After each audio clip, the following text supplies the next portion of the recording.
Hello, welcome to Catherine Sews. Today we're doing a project that's a little bit more intermediate. If you're a beginner, please click the link and check out some of my other videos that give you those basic skills. Today's project's not hard though. What it's about is, if you're like me, you'll like your sewing room to have a place for everything and everything in its place. But I have these longer rulers like this, that are just too big to fit in my dresser drawers or anywhere on my shelves. So they're always laying around and always driving me crazy. So today I'm going to make a hanger for them. What I have is this over-the-door hanger from IKEA. So we're going to make that over-the-door hanger for the rulers. Pretty easy, pretty basic, but very practical. So first of all, let me introduce you to what my favorite rulers are. This one is great for quilting. It's got lines, like slots in there that you can trace with. I don't use it as much. These are the three that I can't live without. This is my big, heavy omni-grid ruler, and this is just great for using in conjunction with a rotary cutter. You need a heavy ruler like this. By the way, if you are tempted to use a rotary cutter, make sure you've got a good heavy ruler to use with it. Don't ever use it with one of these see-through rulers. You can really give yourself a serious cut with one of these. This one though is indispensable if you do any pattern drafting at all. This is made by Westcott and it's called the see-through ruler. And then this one is a very form hip curve. And again, if you do any pattern drafting at all, you need one of these. Okay, so if I lay out my rulers like that, I can see how big this has to be. We're going to be making a pocket for each of these. And then this is my IKEA over-the-door holder, so that I know the width of the straps. I've got the fabric folded up underneath here, and this is fabric that is left over from some curtains I made, and when I was done, I tucked it into my fabric stash, and I even saved the straps that I used for the tab tops. So this is what I'm actually going to use for the holders on here, but I will show you how to make your own straps as well. So let's figure this out. I think that the whole back of it is going to be the length of this biggest ruler, which is 24 inches. And then the length of the front pocket is just going to be big enough for this smallest one to peek out. So which is 15 inches, let's say 13. So 24 for the back, 13 for the front pocket. And then the width is just about perfectly 1/3 of my fabric here, right? In my first video where I talked about cutting straight, one tip I gave was that you could snip and tear to make your fabric tear right between two of the yarns in the fabric. About 90% of fabrics work like that you can tear them. This one though has this beautiful embroidered pattern on it, which is great, but that means we're not going to be able to tear it. So that means we're going to have to mark it in another way. But you know what? For this first cut, I'm just going to be cutting right on those folds. So I'm just going to cut right in that fold. I've just got the fabric folded into perfect thirds, which is the exact width that I need for my ruler. So how lucky is that?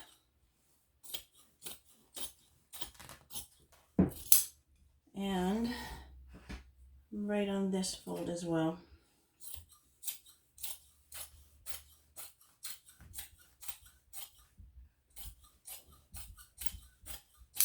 Okay, 2 of the layers are going to be for the back piece, and then the front pocket is just going to be a single layer. So 2 of them we're going to cut off at 24 inches long.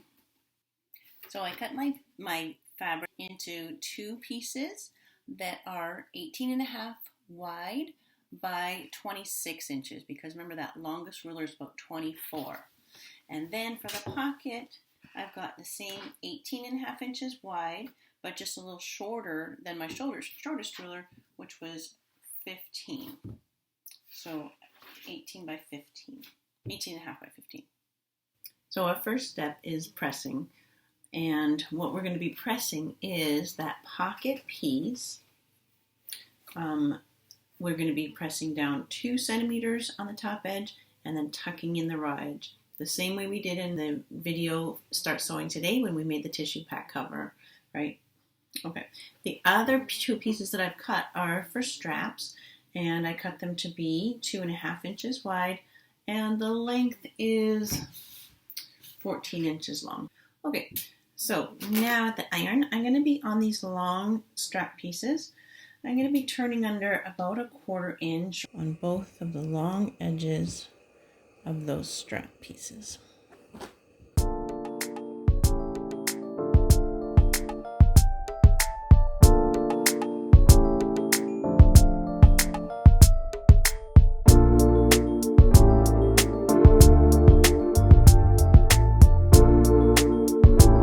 Take the two straps and fold them in half, wrong sides together, and press all the way again like that.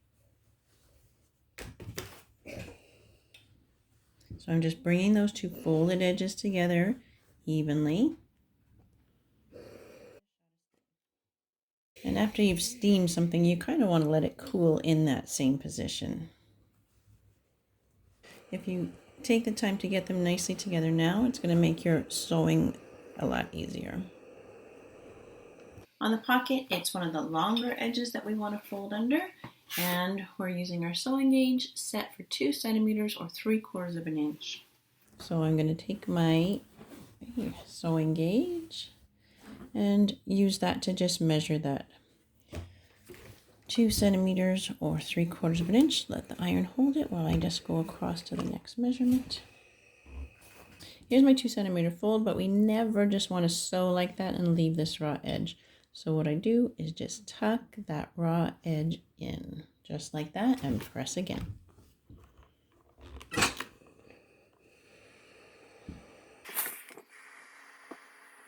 Okay, let's start sewing. Okay, so I'm going to sew those 2 little steps, the top of the pocket pieces and those 2 edges together in both straps. You could put a few pins if that makes you feel more comfortable, but I feel like the iron has done a good job holding that fold into place for us. So I'm going to go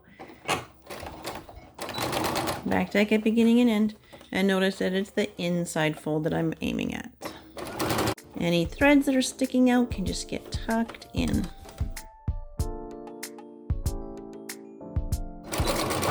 Back tack at the end. And then the 2 strap pieces. The 2 folded edges are going to be on my right. And I'm just sewing those 2 open folds together.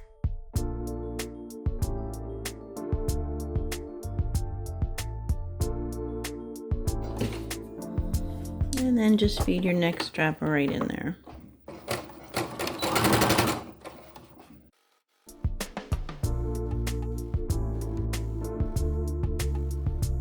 Whenever we do a hem like that, we press it before and we press it again after.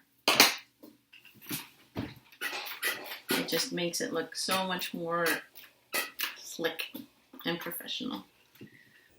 And might as well give those 2 straps a press too at this time. Okay, good. Now we can start assembling this. So this big piece will be the front of the back piece. Does that make sense? And then our pocket piece is going to go on top of it, right side up. So they're both actually right side up right now. Okay. Now, one other project idea is you could make this pocket piece a lot longer, and then you could pleat it in, like have some extra folds in here like this. If you wanted to have some 3-dimensional things going in there, like shoes or, I don't know, your hair irons and things like that. So, because I'm doing rulers, I'm going to have it flat. But the same idea could be definitely used for something 3-dimensional. All right, so I'm going to put a few pins to secure these 2 together. I've got the pocket layered on top of the bigger back piece and putting pins at the top and the corners and then in between. So we're going to be sewing around this on 3 sides. And that line of sewing that we're about to do is not going to show, and it's just there to kind of help keep it organized. until we get it all put together. Okay, so I've pinned around the outside edge. This is going to be the pocket, and I've pinned the 3 outside edges there. Now I'm going to be sewing at the edge of my presser foot on those 3 outside edges. So when I say sewing at the edge of my presser foot, that means that the edge of my presser foot is going to run right beside the edge of the fabric. So I'll take out that first pin right away, and off we go. Back tack right at the beginning.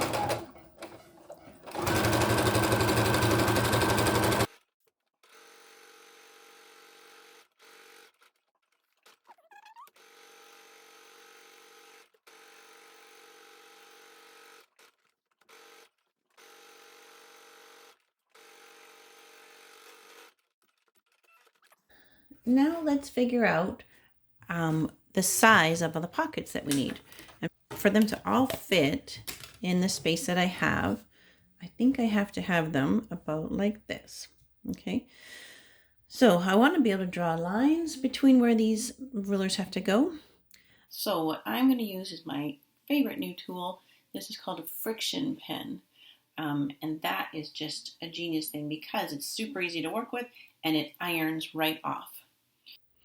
So I'm going to have a line about here and one about here and here. Okay, alrighty, so now I can move those rulers all out of the way and just draw those parallel lines right where I want them. So this one is 5 3/8 from the edge, 5 3/8.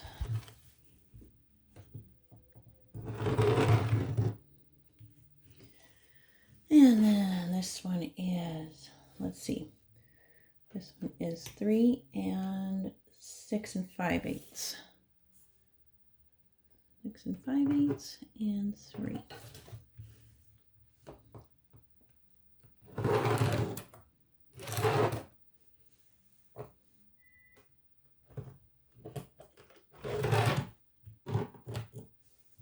Good. So can you see our 3 lines there? And I'm going to sew on those lines, and then I'll show you the iron, how it just irons right off.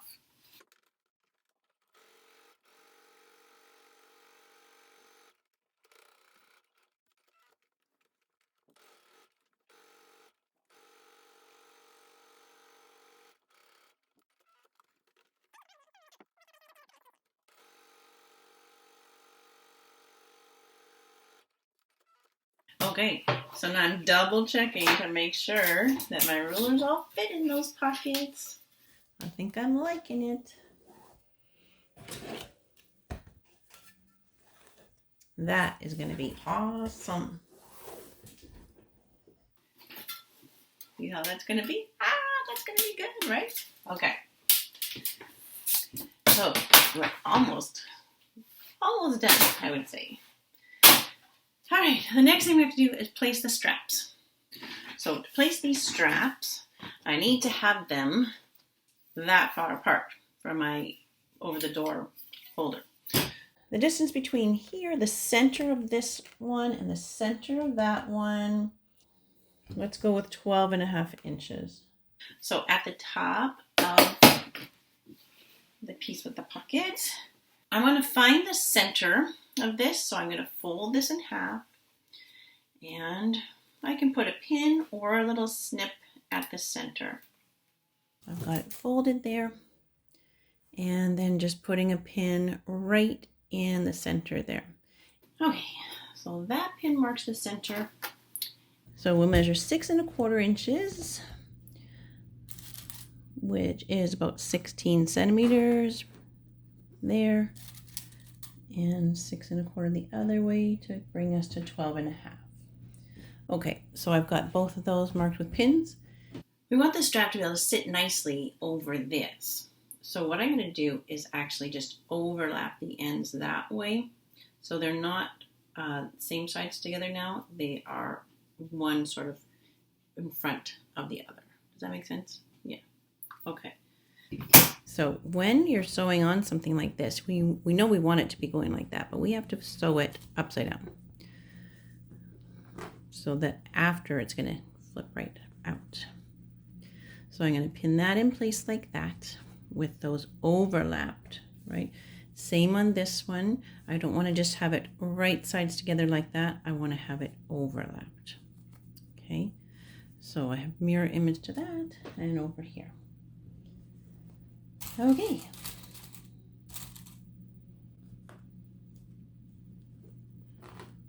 Good. So with that pinned in place, I'm just going to sew across the two ends there. And again, I'm sewing just at the edge of my presser foot. This will be a point of stress where the whole hanger is hanging on these two strap points. So I'm going to go back and forth over that a couple of times just to make that really strong.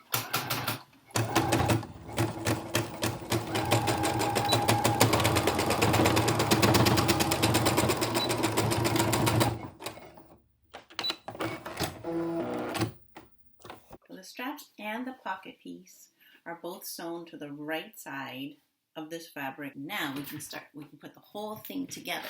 So we're going to take our other big piece, which is the back of the back, and put it right sides together with the whole kit and caboodle. So the straps are going to stay tucked in and out of the way. We sew everything inside out, and then it'll flip out and it'll be all looking good on the outside. So I'm going to put a few pins, and then we'll sew all the way around, except we'll leave a gap in the bottom edge, and that's how we'll turn it right side out. So match up your corners.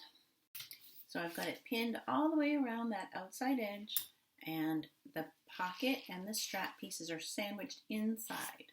And I'm going to start sewing at the bottom edge and come all the way around to the other, I'm going to leave a gap at the bottom edge. I'm going to do nice clean pivots on the corners, not sewing past and then past, because we're going to be trimming off that extra bulk there. So I have to do a nice clean pivot.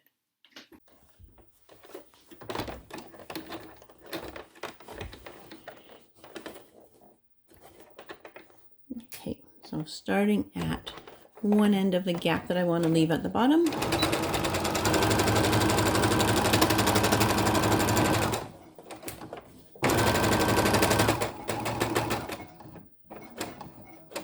Okay, when I think I'm equal, my needle is equal from both sides, I leave the needle down, lift out the presser foot, and turn.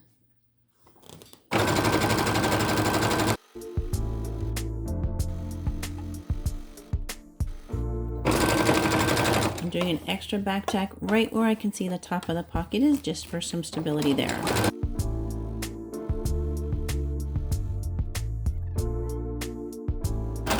And I'll do an extra back tack right over the whole strap. I can feel it right there.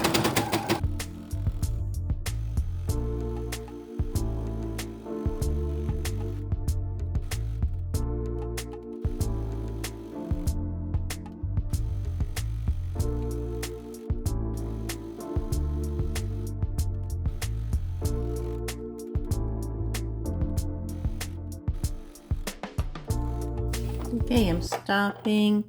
I guess that's about 5 inches from where I began.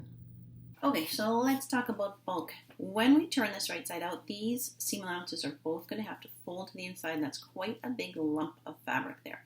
So we trim off the extra. You're going to cut off the whole extra fabric around that corner. Coming pretty close to my stitching, but not cutting the stitching, and just going around the whole corner like that. Do that on all 4 corners. If you were using a softer fabric, this is like a heavy drapery fabric. If you were using a softer fabric, you might want to interface the entire back of the piece just to keep it hanging nicely. But I think this, with 2 layers of that, I think it's going to be pretty good. Okay, so now reaching into that gap, we're going to turn all 4 corners out nice and pointy, nice and sharp. Flip. So to turn nice sharp corners, you can take closed up scissors and shove that right inside and poke out your corners nice and pointy. Press all around, all 4 sides. Okay, looking sharp here. When we're pressing, we want that seam to come right out to the edge. You don't want to press it with 2 folds like that and a divot in between. Instead, bring that right out to the edge. And we'll press all around, all 4 sides.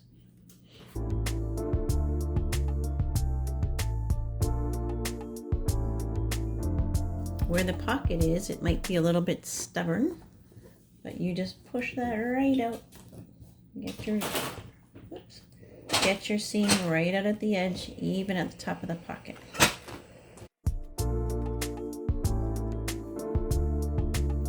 At the bottom here, where we left the gap, we're just going to turn in those edges and press. Press it as you want it to end up looking.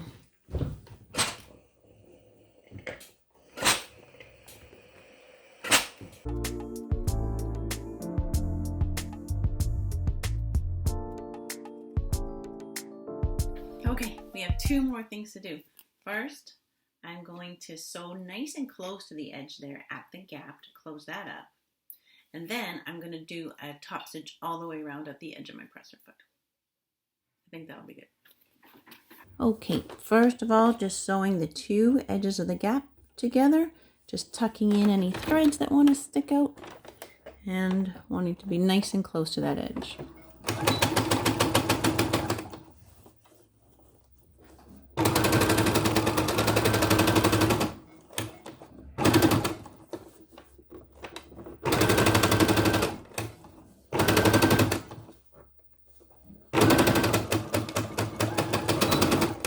Okay,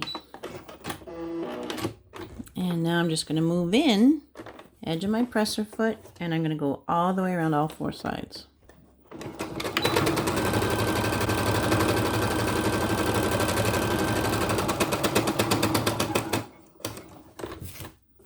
Okay, so I top stitched all the way around all 4 sides just to give the edges that nice crisp look, and then we're going to go back to the iron.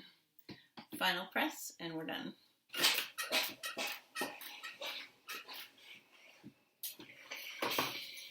Awesome. Let's see if it works. So there it is, hanging on the door. Now let's see if my rulers all fit. Good. The big one goes in the middle.